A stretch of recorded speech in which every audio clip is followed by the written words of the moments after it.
When we talk about our traditional weep hole leak on the Getrag 7 DCL 750 transmission, we're talking about these two seals in particular. One of them is actually the culprit with a very much higher percentage rate of failure rate than the other one.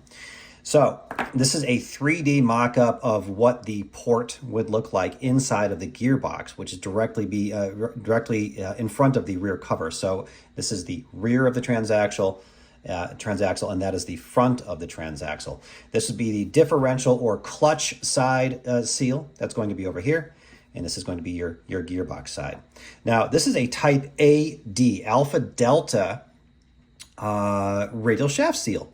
What that means is the A indicates it has a rubber outer rim instead of a metal rim. Now, there's a steel core inside of here, but this is rubber over steel. That's the A. The D indicates that we have two sealing lips or two sealing edges, and each one of these does. There are some very special characteristics about these shaft seals in relationship to what we're seeing with this port and the components that are inside. When I removed my radial shaft seal on the gearbox side, this one actually got a little bit mangled. That's fine. I'm actually glad that it came out this way because it came out in two pieces, so I can demonstrate exactly what's going on.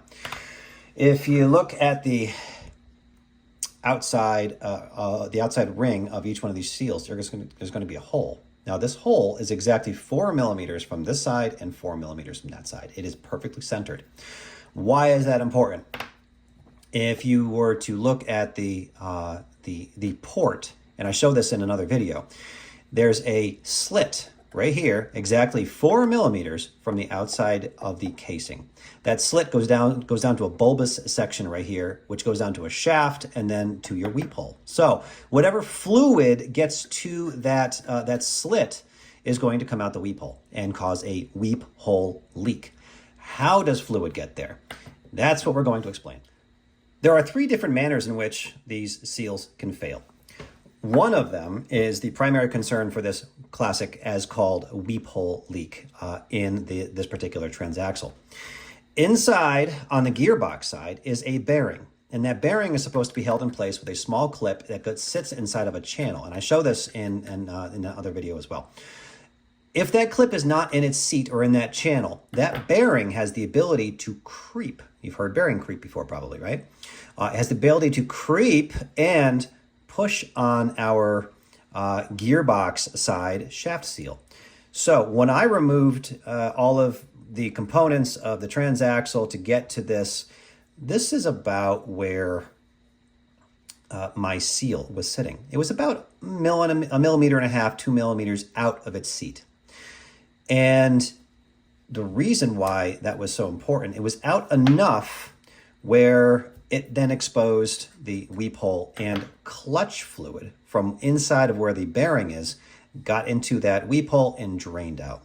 Now, the reason why it was clutch fluid and not gear oil fluid, there's a very complicated system that gets, there's DCT fluid that gets injected to lubricate that bearing, and it comes through a little tiny hole from a series of ports that go back to the clutch side. So people report that the weep hole is leaking primarily when the vehicle is running and not when the vehicle's off. Now, it could be a drip when it's off because of just fluid sitting inside here and draining out. However, it's under pressure when the vehicle is running. So it's literally being pushed out through the weep hole. So that is one way that it could fail. And that's the primary concern with a lot of these transmissions. In 2016, the AMG GTS in particular had a recall of 733 vehicles.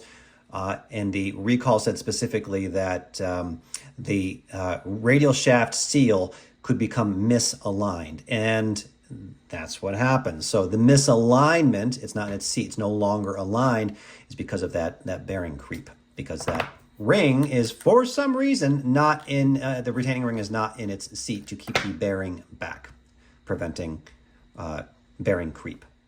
So the other way it can fail is by the seal itself wearing out. So if the, put this back together a little bit. If the gearbox side lip, here we go.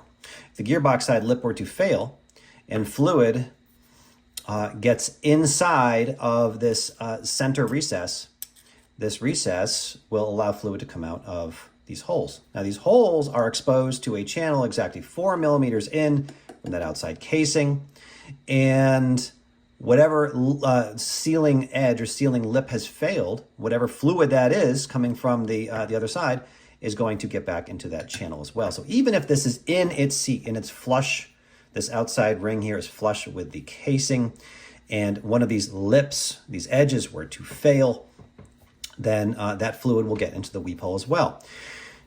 There are two very distinct differences between each one of these seals. This is going to be a dynamic seal. This is going to be static.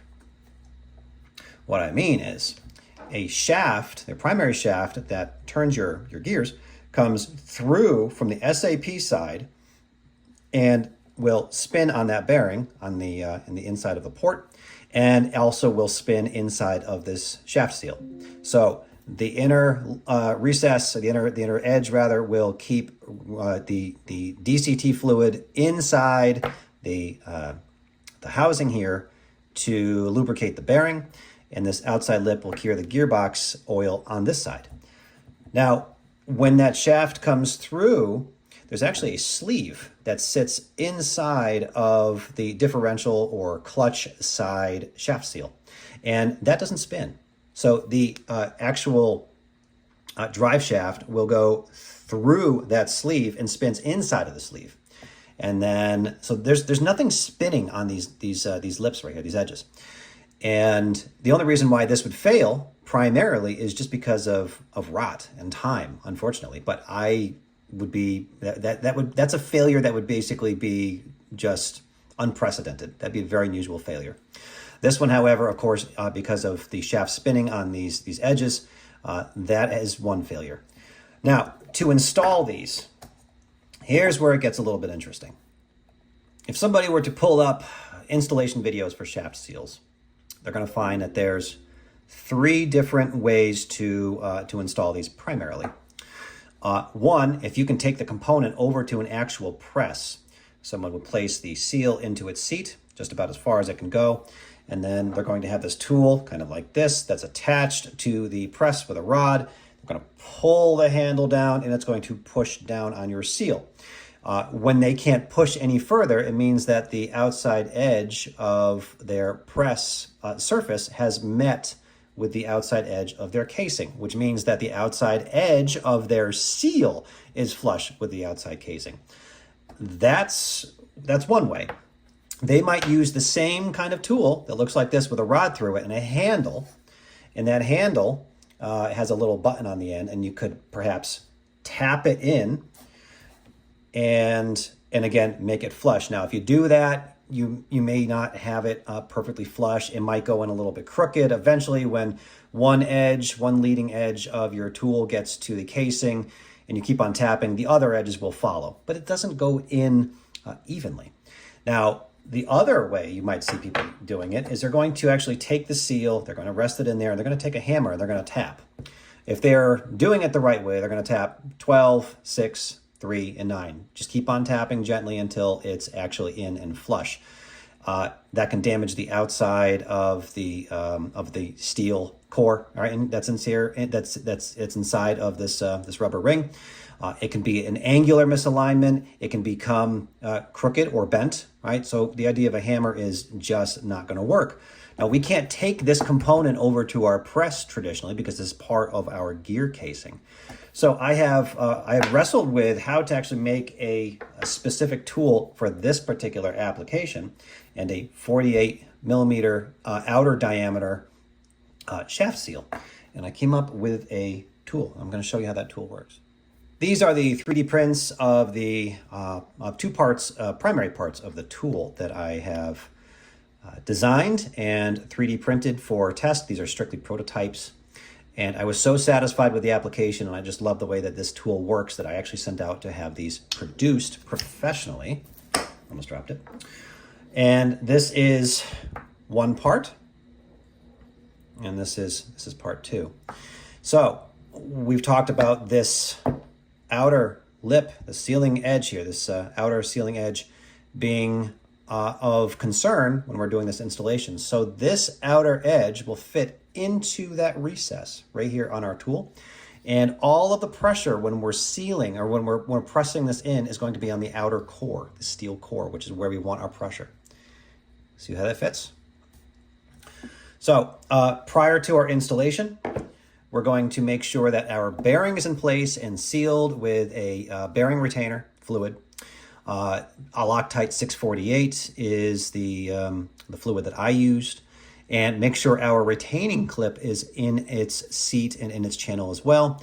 We're going to use I use Permatex ceramic brake lubricant. It's purple. I don't remember the number off the top of my head, to lubricate the inside of our casing. You're also going to lubricate the outside of your shaft seal, okay? And just rest it in there. Going to take your tool, being careful that the threads don't hit the sealing edges so we don't damage it. Pass it through, and they're going to hold it there. Hold it in place. Now we're going to take part 2. You'll notice it's got this protrusion. The outer diameter of this protrusion on this tool matches the inner diameter of our case. So why is that important? Our rod is now centered inside of the shaft. As I tighten a fastening nut onto here, we're going to have even pressure to pull these in. So watch what happens. First of all, this casing is made just a little bit wider than the casing in the gearbox, so I can do this by hand, okay?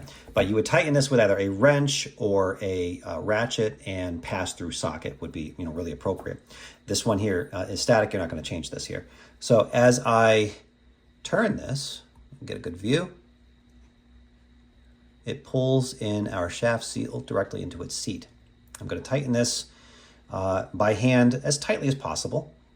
But if we're using a ratchet, just make it snug, right? A ratchet or a wrench, make it snug. And leave it there for 60, 90 seconds, 2 minutes, somewhere in that range, 1 to 2 minutes. The reason being, if you let the tool go right away, the shaft seal may actually move outwards a little bit. We need to give it some time to naturalize into its seat. So just let it sit. After your, say 2 minutes is up, you're going to hold the tool like this and loosen your fastening nut on the back side.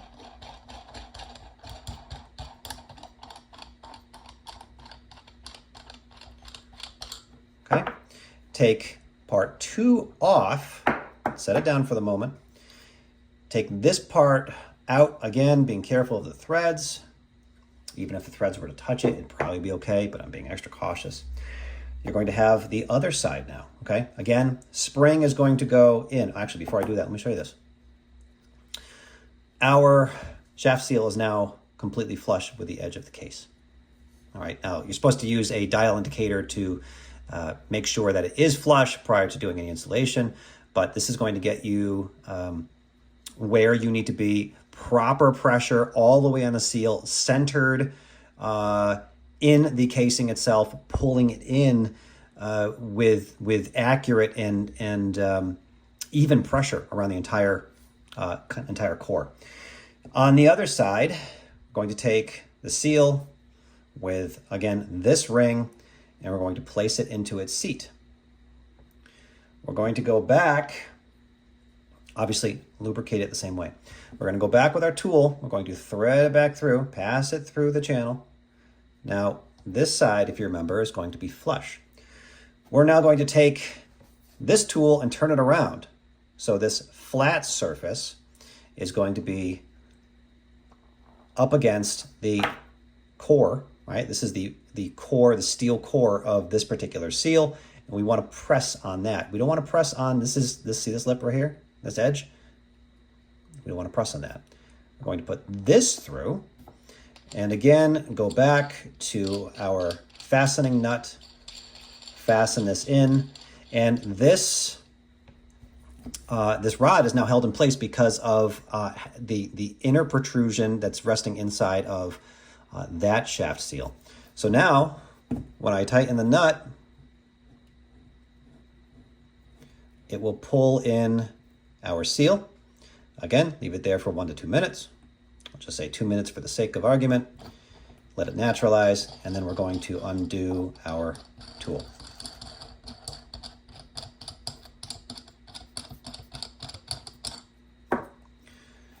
Keep this stationary, keep it steady. Pull part 2 off, and I'm going to leave this here just so you can see what it looks like. This is now flush with the outside of the case, and it is exactly where we want it to be. Something to point out, that weep hole in that channel exists for the differential or clutch side shaft seal as well. So if this one forms a leak, it's also going to leak down into the same weep hole. Each one of them has that little channel. Now I'm going to pull this out, again, being careful of our rod threads, and our installation is complete. Using a dial indicator, we verify that this is in fact flush, but this is the safest and most precise way of installing these radial shaft seals in this particular application that I have been able to identify, and this tool is available on my eBay store. Link is below.